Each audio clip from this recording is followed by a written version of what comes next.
Hello, everybody, and welcome to another webinar. So we are getting started now, and we'll start in a few seconds. So waiting the attendees to join.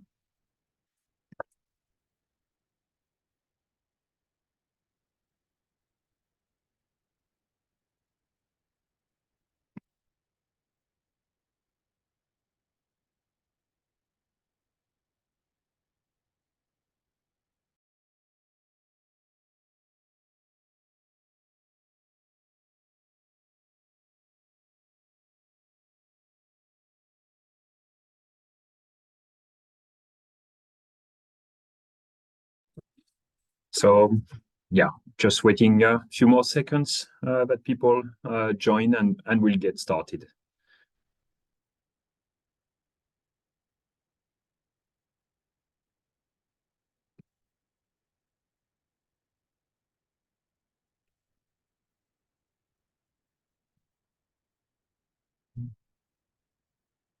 Okay. So I think we can start. So hello and welcome everybody to this another webinar. So the slides we are going to present today will be shared afterwards. So you will be able to access them after this webinar.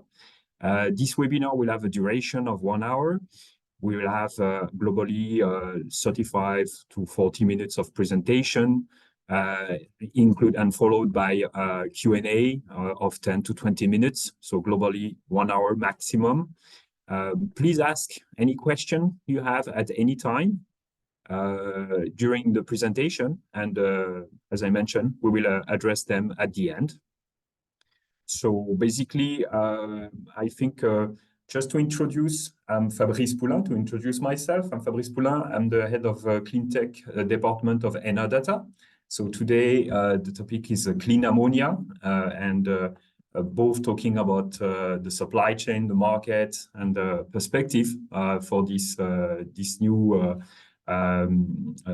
molecule into the energy scheme and the energy domain. So basically, as an introduction, we'd like maybe to have a survey also for you. So you will see into your screen a survey appearing for you to indicate basically how you are interested with this topic of ammonia. Take your time to fill it. It will be active during the whole duration of the webinar.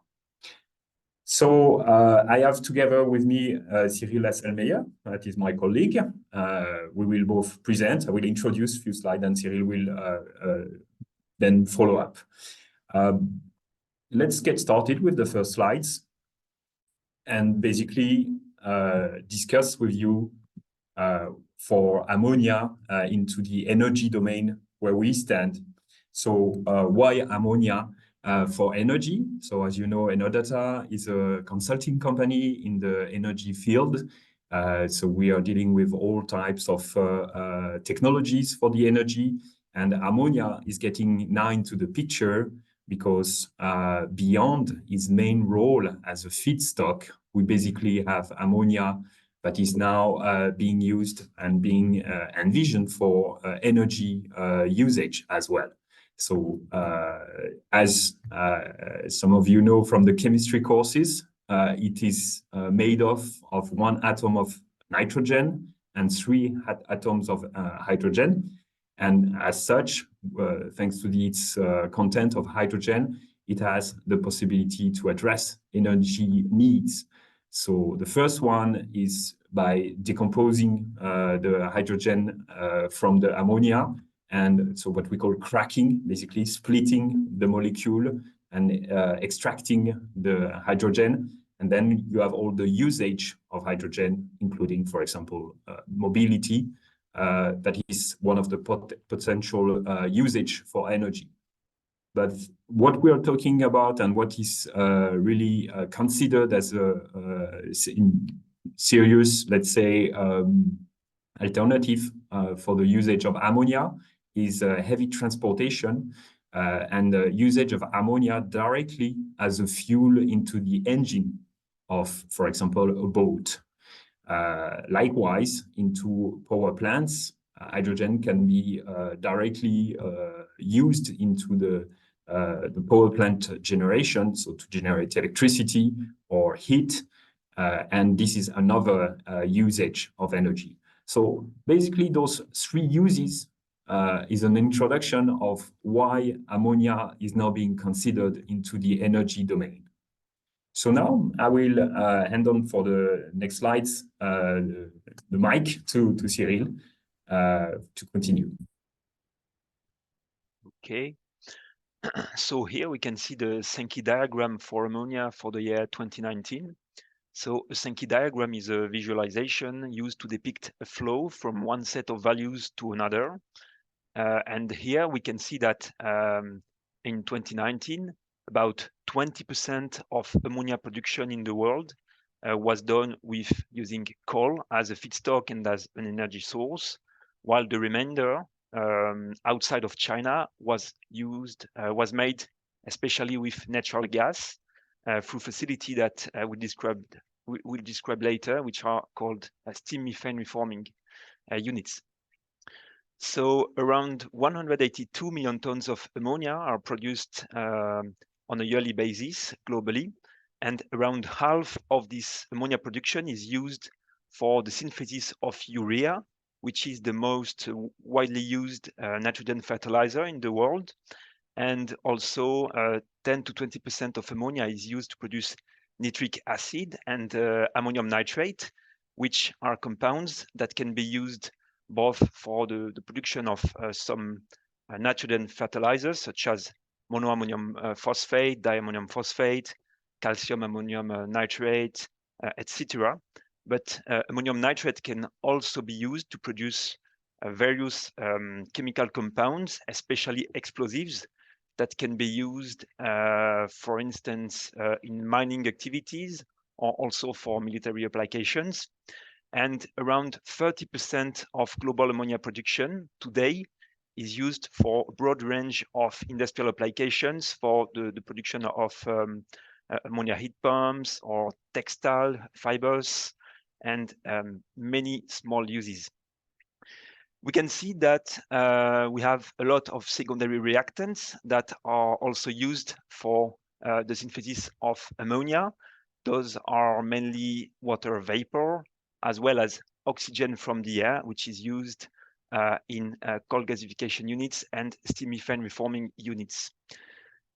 As secondary products, we can find mostly waste vapor, as well as CO2, since the production of ammonia produces between 400 and 500 million tons of carbon dioxide for just its scope 1 emissions, even though some of its CO2 is captured and used for the synthesis of urea, since urea is a compound made by mixing basically ammonia and carbon dioxide together.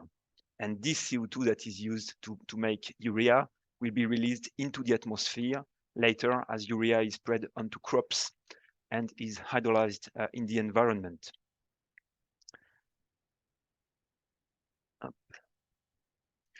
Here we can see the global production of ammonia by country for the years 2022 and 2023, even though for 2023, it's an estimation made by the USGS, which is the United States Geological Survey.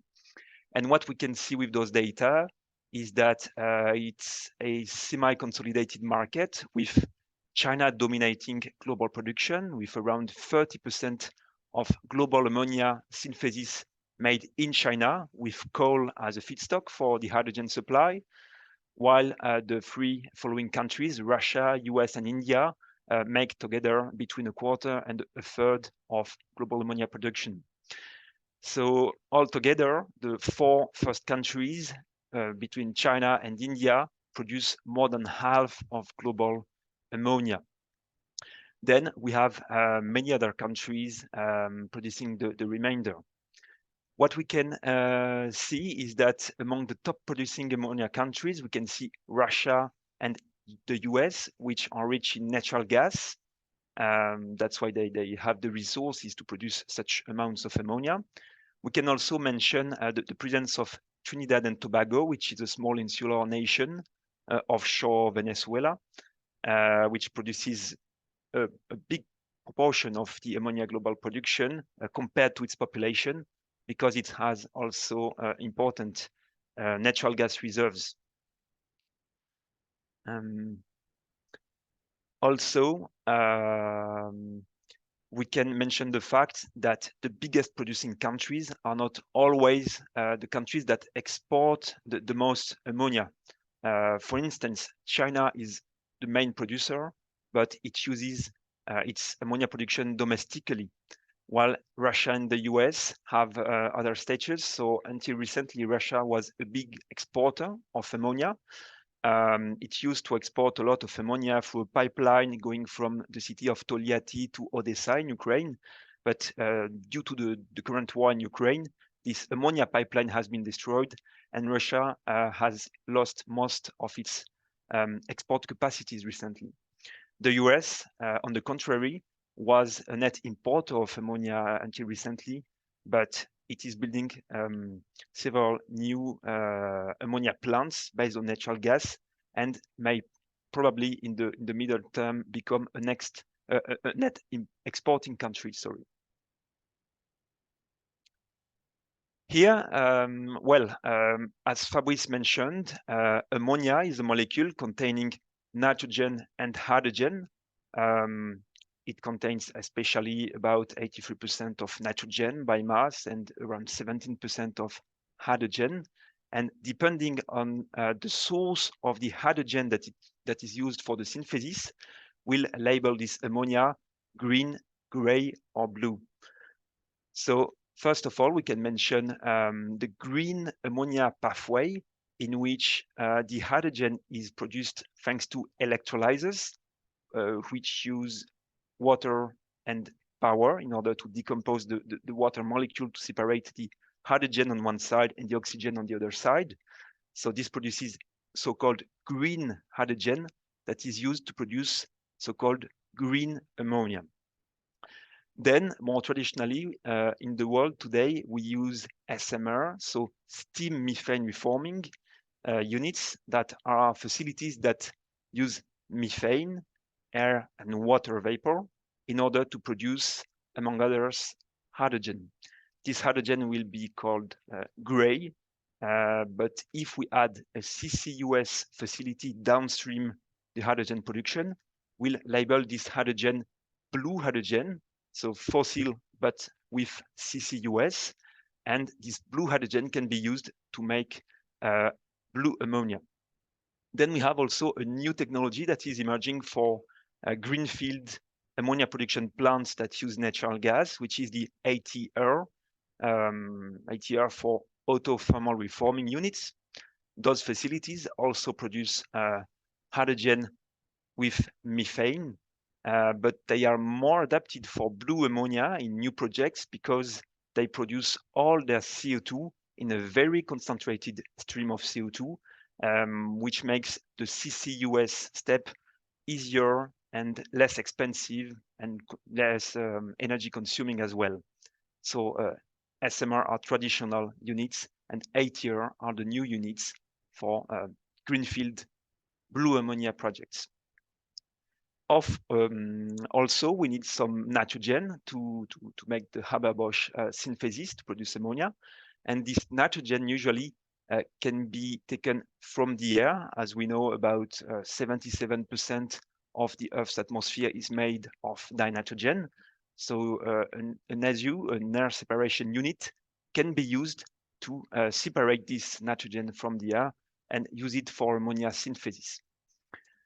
So once we have dihydrogen and dinitrogen, those two molecules are mixed together in a Haber-Bosch reactor, which is a reactor containing an iron-based catalyst, and which is working at several hundreds of degrees of temperature and also several hundreds bars of pressure.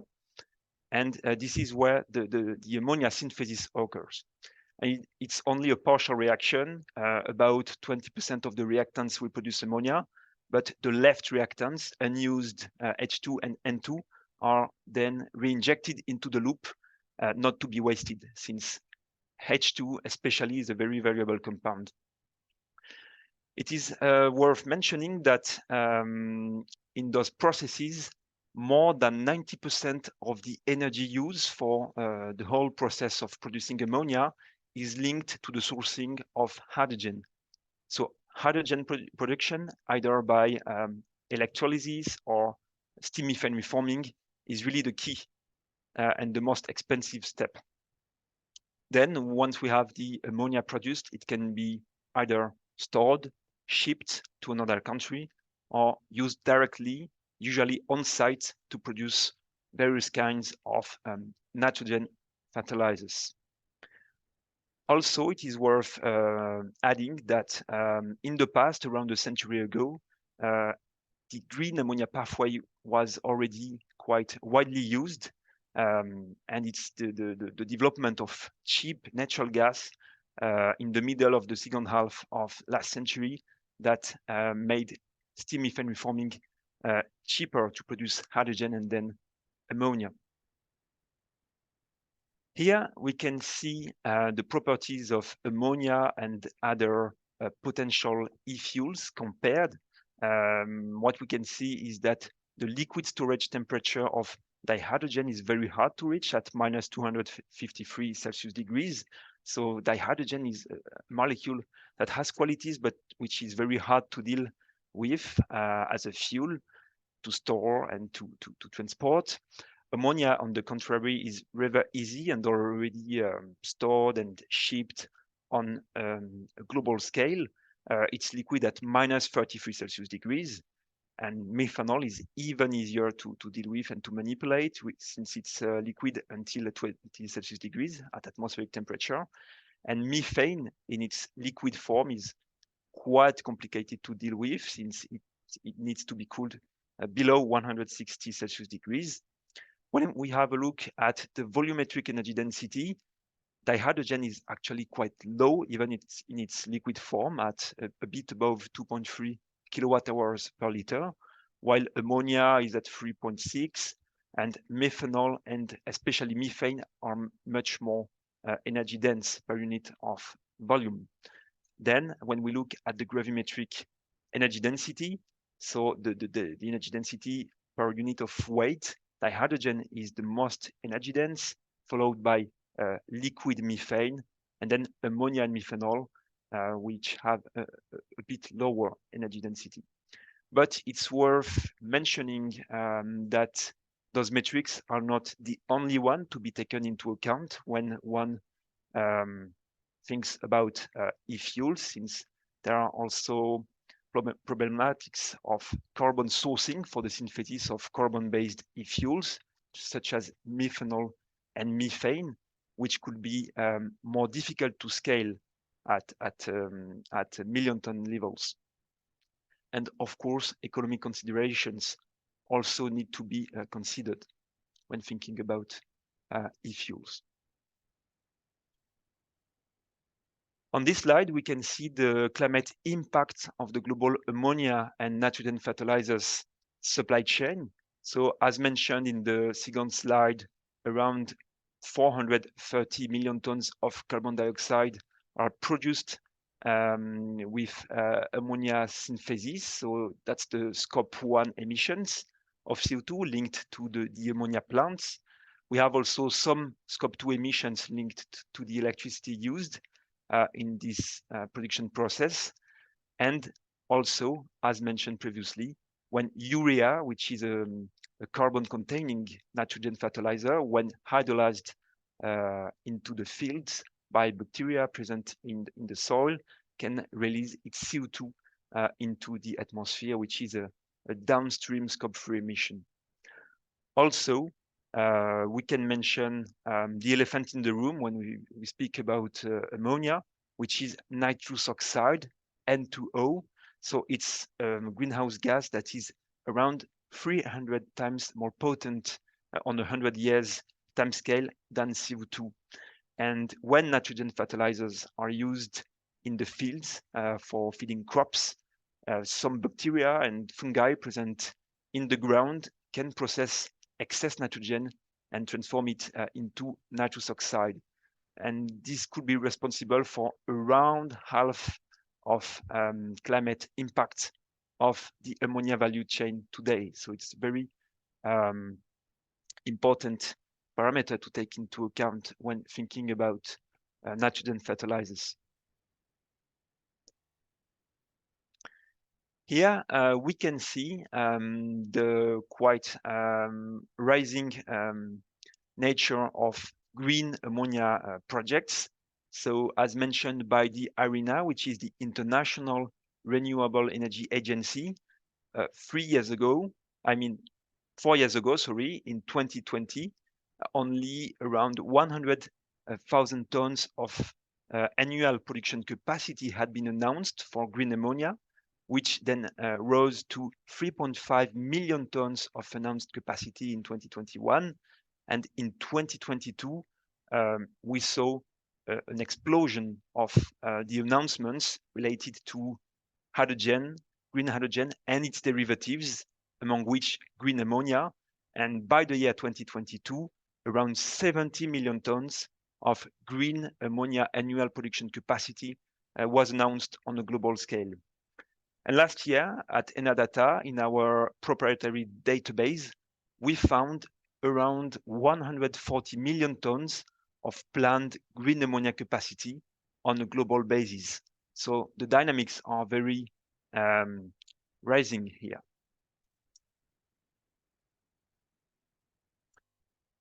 On this slide, we can see the kinetics of those announced projects. And on the left side of the slide, on this graph, what we can observe is the fact that for blue ammonia, we may have in the short term a bit more production capacity that is commissioned, even though that dynamic would slowen in time.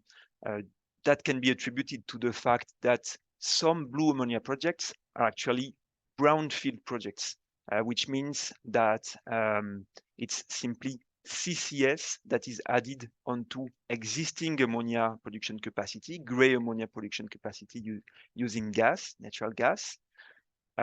Even though in some countries, as we'll see, especially in the US, we can see an important concentration of greenfield blue ammonia projects using the 8-year technology, so the autothermal reforming. Concerning now planned green ammonia capacity, what we can see is that the trend could be a bit slower to start, but over the period from 2024 to 2034, we could expect a compounded annual growth rate of around 40% if all the announcements materialize into real projects that see the day of light, which is of course not guaranteed, as we'll see in the next slide.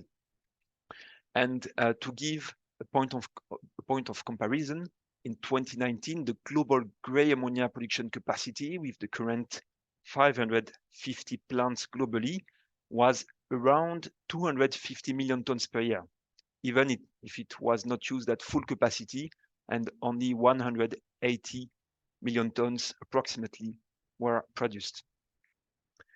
Now, if we look on the right side of this slide, we can see the total clean ammonia projects announced on a global scale by 2050, even those for which there has not been a given date for the commissioning, so maybe less serious projects. We found in total around 172 million tons per year of annual capacity, mostly green, with 139 million tons.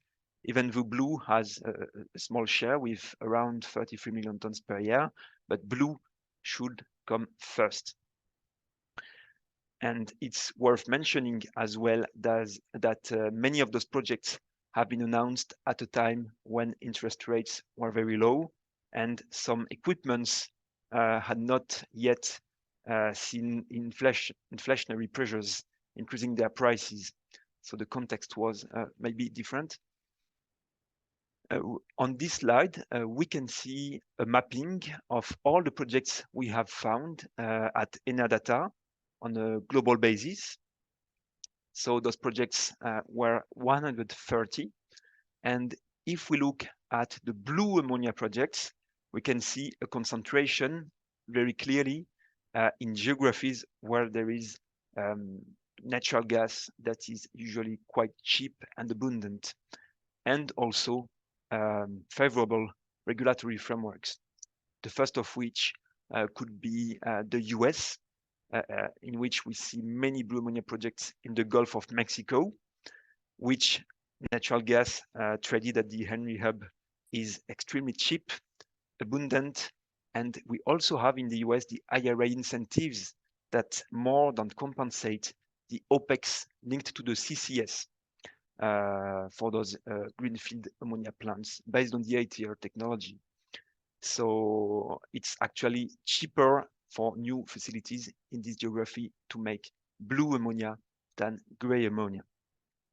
We also see some blue ammonia projects concentration in the Middle East, especially in Qatar, in the United Arab Emirates, as well as in Australia, which is rich in natural gas, and then a few projects, for instance, in Russia and in Canada, and one in Norway as well. Now, when we look at green ammonia projects, we can see, on the contrary, that the concentration is very clear where renewables are abundant. We can see, for instance, in Europe, the projects are concentrated in Spain, which has a lot of sun and of wind. In Scandinavia, where grid-based hydropower is abundant and cheap, but also in Mauritania, in Namibia, there have been quite massive projects that have been announced, some of which can be backed by credible actors. We also can mention Egypt, near to the Suez Canal, which has a lot of green ammonia projects. We have India, Australia as well, and the north of China with Inner Mongolia, where the load factor of renewables, such as wind and sun, can be extremely high, making electricity especially cheap, and even more when we mention the cheap capex in this country for renewables installations. We also have some facilities in South America. Another point that is worth adding is that most of those greenfield projects are located close to the sea, since it facilitates exports via shipping, which is the cheapest way to transport ammonia over long distances, with around 40, maybe 50 US dollars per ton exported, which would be between 10 and 15% of the price of ammonia, depending on the geography and the horizon we look at.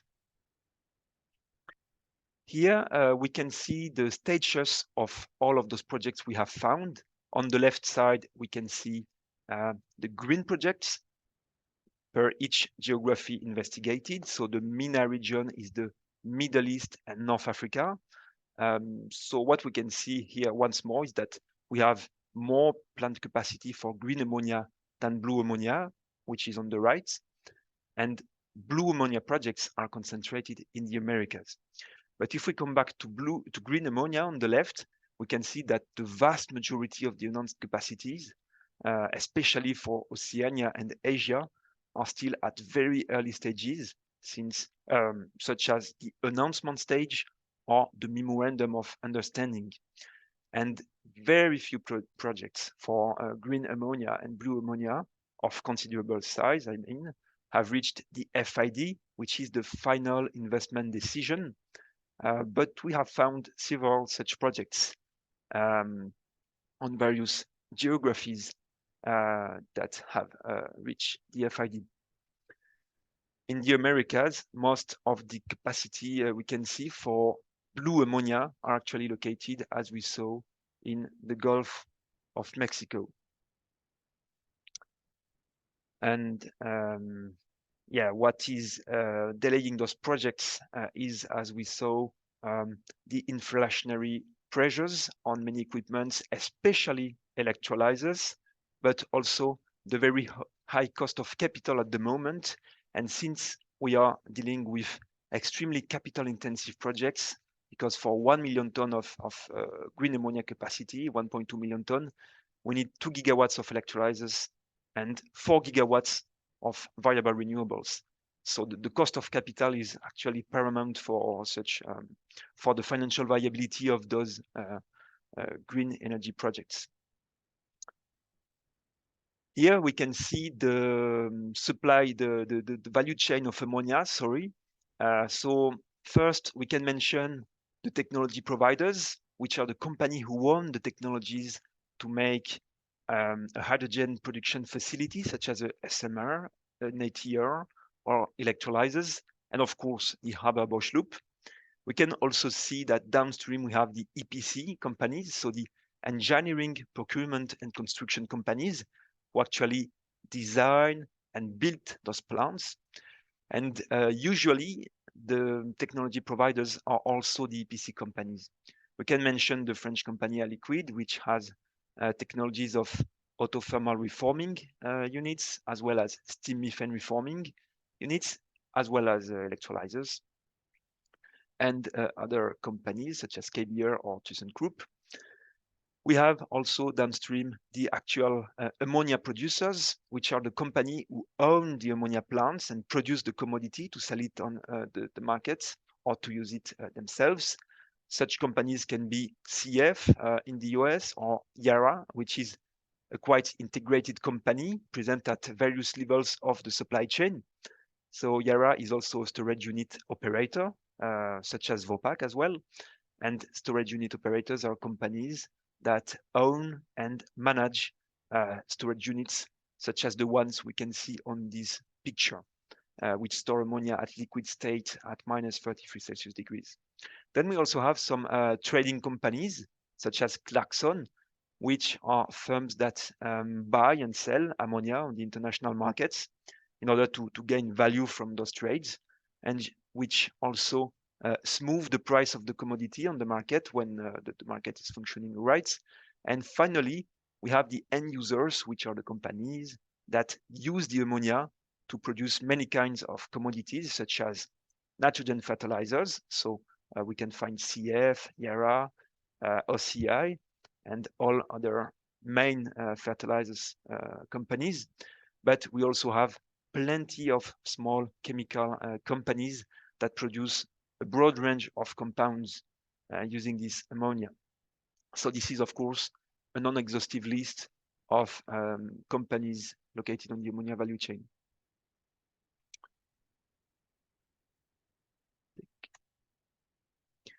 Ammonia is already a globally traded commodity. So between 25 and 30 million tons of ammonia are transported annually each year. Ammonia can be shipped on some ships that can transport between 2.5 and 40,000 tons of ammonia today, even though some companies are planning to build ultra-large ammonia carriers that could move 130,000 tons of ammonia. This is the case of Samsung. That would allow to move around 700 gigawatt hours on one ship, which is quite consequent. And ammonia can also be shipped on a semi-liquid and in a gaseous state on some ships, even if it's a bit more riskier for the personnel in case of accident. We can also, as mentioned previously, transport ammonia via ammonia pipelines.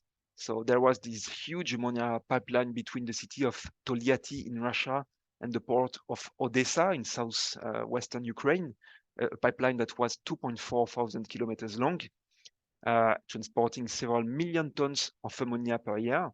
But this facility This asset has been partially destroyed during the war.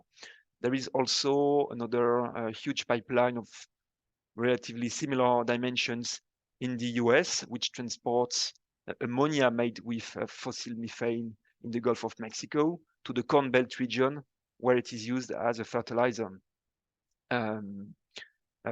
To make corn and various crops. Also, in Europe, the dominant way to transport ammonia is by rail. It's a bit more expensive, but for inland transport and average, middle distances, this is the most adapted one.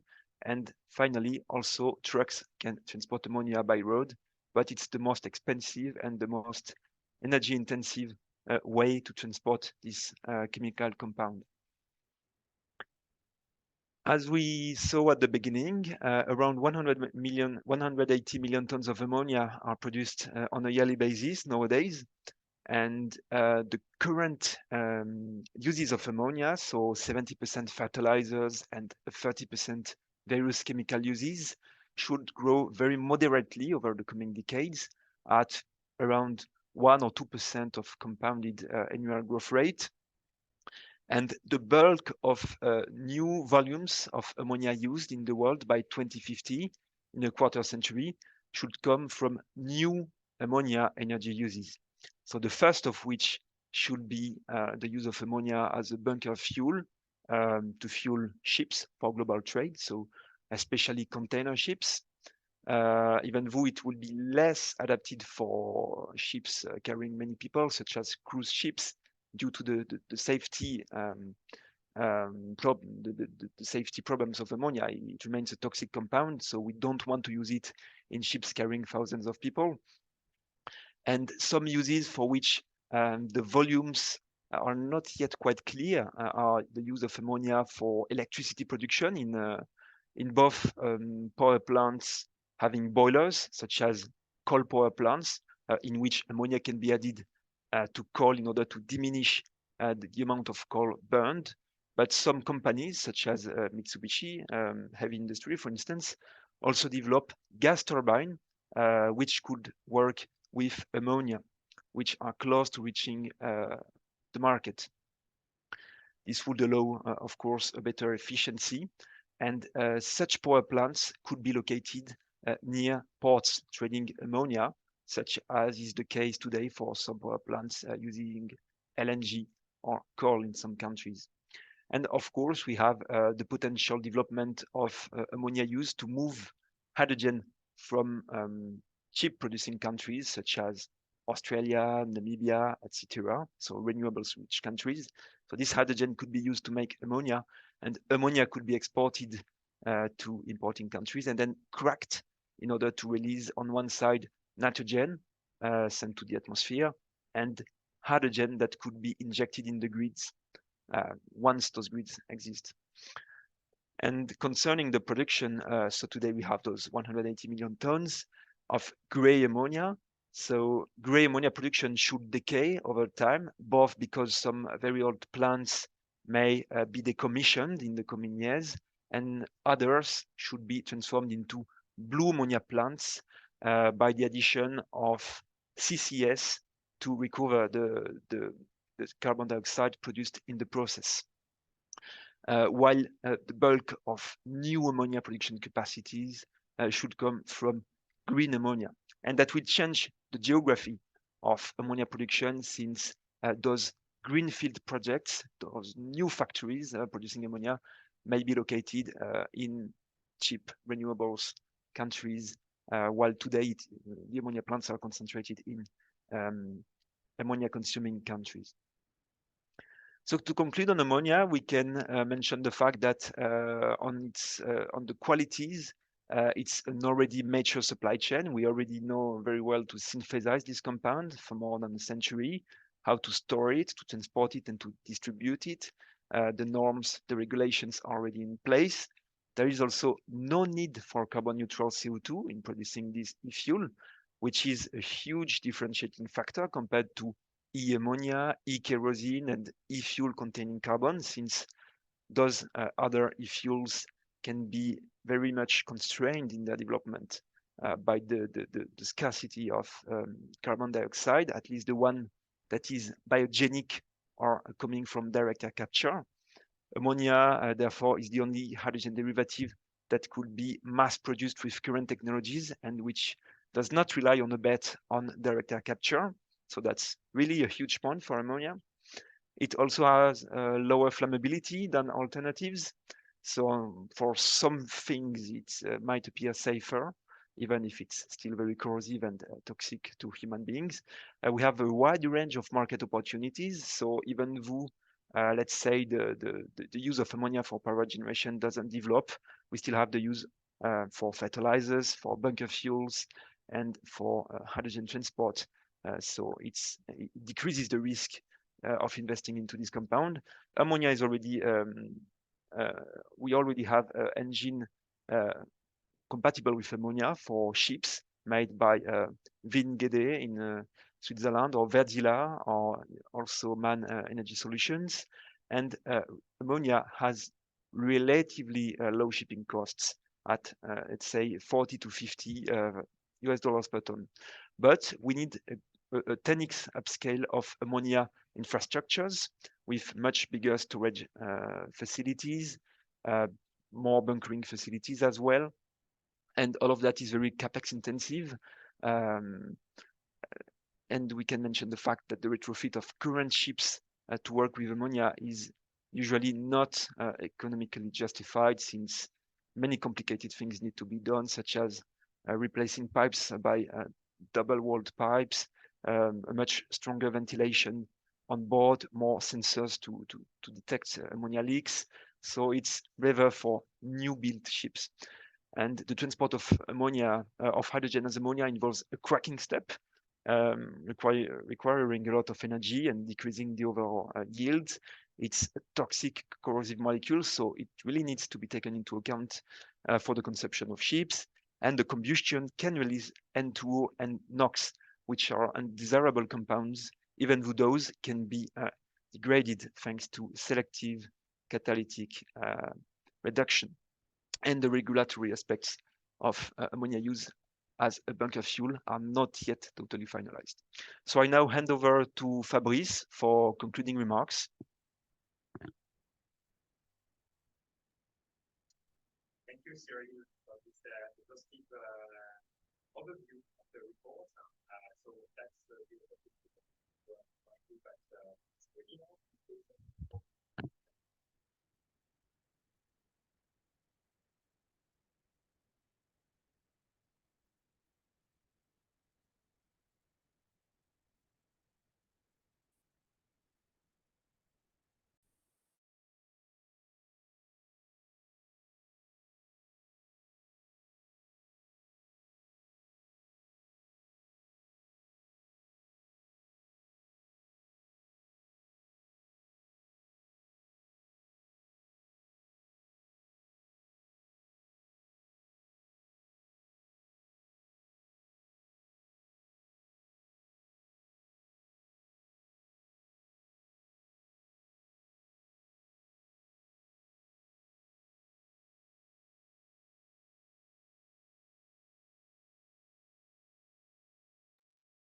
Sorry, seems like my voice was unclear.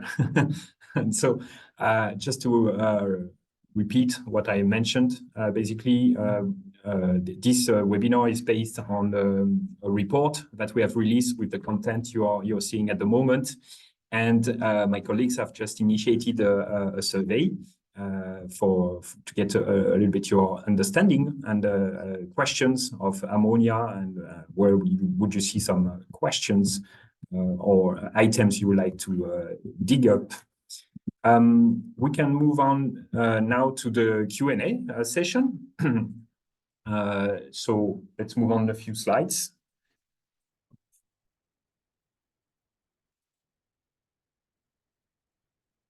Again.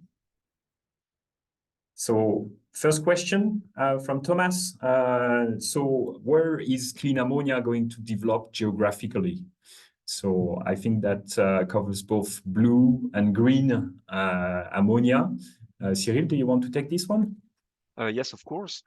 Well, if the question is where clean ammonia production is going to develop geographically, it seems very clear in our research that new green ammonia production capacities will develop in geographies where there is abundant renewable power, or at least where it can be done, such as Australia, the Middle East, where there is the only project for green ammonia, the only massive project that has reached final investment decision.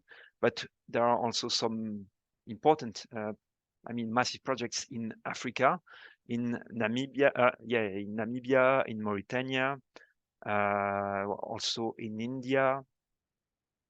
But for blue ammonia, as we mentioned in the presentation, it's rather in the countries where there is cheap natural gas and where the regulatory framework is favorable.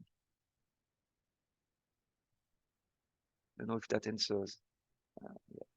Yes, thank you for this answer. We can move on to the next question then. Moving on to the next slide. Question from Tilly. Aren't there any green ammonia projects in operation at all? And when will be the first one that come into operation? And which are they? If you can mention some of them. Maybe I can take this one, Fabrice. Aren't any green ammonia projects in operation at all? Well, actually, as I mentioned, in the past, around 80, 90 years ago, 2/3 of global ammonia production was performed with coal. So the supply of hydrogen was made with coal gasification to make syngas containing hydrogen. And 1/3 at the time of ammonia production globally was made with green ammonia already, that much in the past. So some very old electrolyzers manufacturers, such as one from Norway, date back to the 1920s, and their market was to make electrolyzers for converting hydropower, for instance in Norway, into hydrogen for the synthesis of ammonia. And from that era,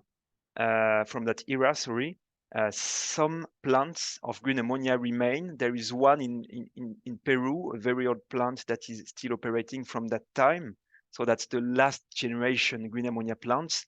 But when we think about new green ammonia plants, so those projects that have been announced during the last years, actually there are a few projects, but rather at a small scale. Kind of pilot projects of a few megawatts of capacity for the electrolyzers, whose purpose is to test the equipment and to gain experience. But there is one very big green ammonia project that is in Saudi Arabia, of more than 1 million ton of annual capacity that is currently being built. But this ammonia will be, of course, more expensive than a gray one. There will be a premium on the price. And that's the difficulty also in developing new ammonia projects. So the project developers need off-takers, so companies that will buy the produced ammonia and that are ready to pay the premium because it still costs significantly higher than gray ammonia.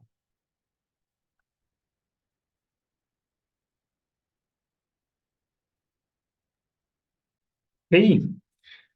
Moving on to the next question. Moving on to the next question. Cyril? Yes. Okay. Question from Laurent. What are the projected costs of green and blue ammonia, eventually depending on the country? Can you give some hints about that, Cyril? Well, it depends It depends what you consider the cost of capital and the capex of electrolyzers and renewables to be on various horizons. So if we make models with a cost of electrolyzers that is very low, a cost of capital that is at 1%, so the most optimistic scenarios that were made 2 years ago were planning green ammonia costs to land in the rounds of $250 per ton by 2050 in the most renewables rich places in the world. But of course, this will be strongly influenced by the cost, the capex, and the cost of capital. And for natural gas, it's so blue ammonia. It's a bit less capex intensive, even though those are still big projects that need to be financed. But the cost is strongly linked to the price of natural gas. So you need around 10 megawatt hours of natural gas to produce 1 ton of ammonia. So if the cost of natural gas is $30 per megawatt hour, such as in Europe right now, you need already $300 of natural gas per ton of ammonia. But if you have much lower costs, like in the US, you can have even less than a third of that cost of natural gas, so below $100 of natural gas per ton. Then you have also the capex amortization and the other costs plus the CCS. But blue ammonia should have prices close to green ammonia in the coming decade. So it's planned by some scenarios that the cost of green ammonia will go below that of blue ammonia for new projects in all geographies somewhere between 2030 and 2040.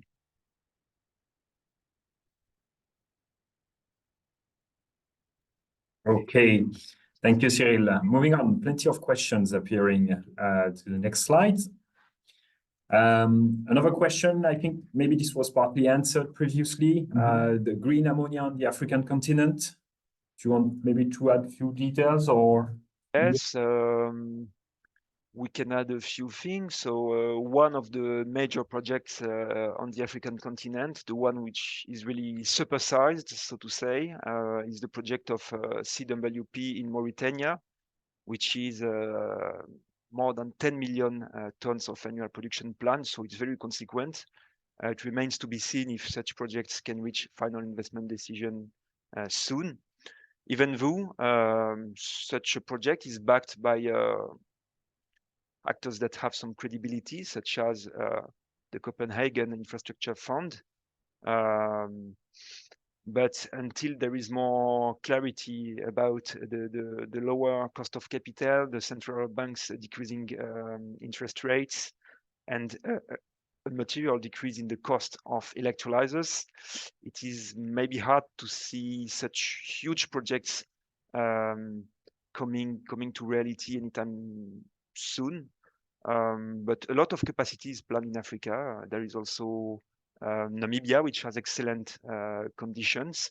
The same pattern as Mauritania, with a lot of sun, a lot of wind, and access to the sea, which is actually necessary both to export the production by ship at a low cost, but also to have access to water, because water is needed to produce hydrogen. 11 kilograms of water are the theoretical minimum of water needed per kilogram of hydrogen. So that's important to mention. And also in such places, wind power and sun power are very complementary. In Mauritania, when we look at the load factor of sun, it of course increases in the day, and there is an almost perfect inverse correlation with wind power, which starts to produce in the evening, produces in the night, and decreases in the morning. So that limits the capex in batteries that is required, and therefore also the capex for hydrogen storage. So it's a very promising geography. Also, it has a proximity with Europe, so it would be a natural producer of choice for European customers. Okay, very good, thank you. I think some more questions from Piyush on the viability of green ammonia versus gray ammonia. So talking still about cost of production of those two molecules and two ways to produce the molecule. So to give some numbers and have some idea about the difference of gray versus green versus gray ammonia?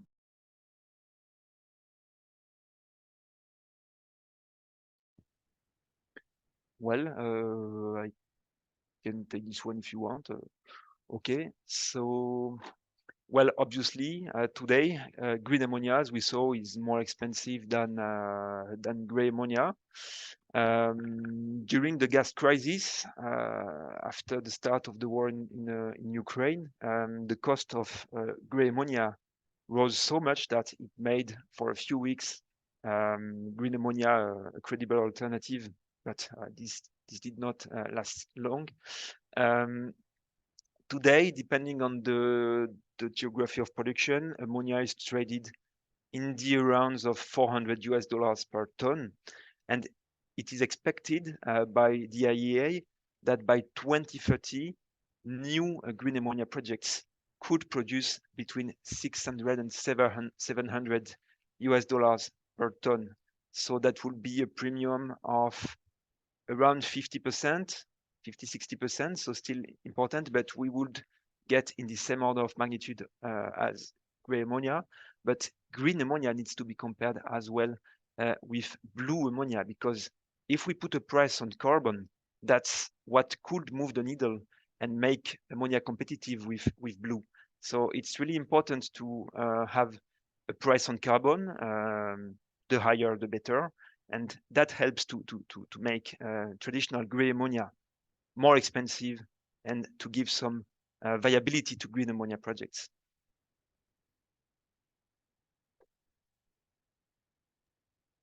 Okay, thank you, Thierry. So many questions, so we have to sort them out. And we won't be able to answer all of them. So let's try to address a few more. The next one is from Kazuya on yellow ammonia. Can you give a few words on yellow ammonia, Cyril? Well, so there are as many ammonia colors that they are hydrogen colors. So we have, of course, the most known ones, so blue and green, which we described. Then there is white ammonia, which is ammonia made with white hydrogen, which is a geological hydrogen. There is pink also hydrogen and ammonia, which is related to hydrogen made with methane pyrolysis. And if I remember well, yellow ammonia, this one is the one made with electricity sourced with nuclear. If I don't remember if that's right, but yeah, of course, we spoke during our research with some industry insiders working in one of the most renowned ammonia producers, and they say that ironically, some ammonia plants in Europe in the future may still need an SMR, but not anymore a steam methane reformer, but a small nuclear reactor. So still an SMR, but not the same definition of the SMR. And this small nuclear reactor will be used to produce nuclear power, continuous power, to feed electrolyzers. And what's the most elegant in this situation is that the electrolyzers that have the highest efficiency also require heat. And in this configuration, the waste heat of the SMR nuclear power could be used to heat the electrolyzers. So it's an interesting pathway. And once small modular reactors are ready, that could be used to retrofit some factories in Europe. Of course, exactly. Yeah.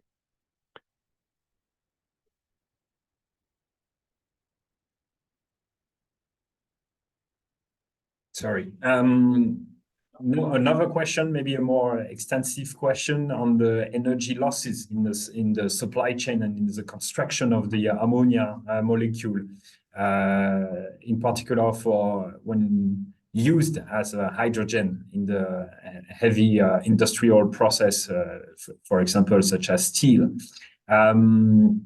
The aspect and the cost and the loss of cracking ammonia into hydrogen compared to transporting hydrogen or producing it locally. How does it compare, in your opinion? And I think that's the last question we can take.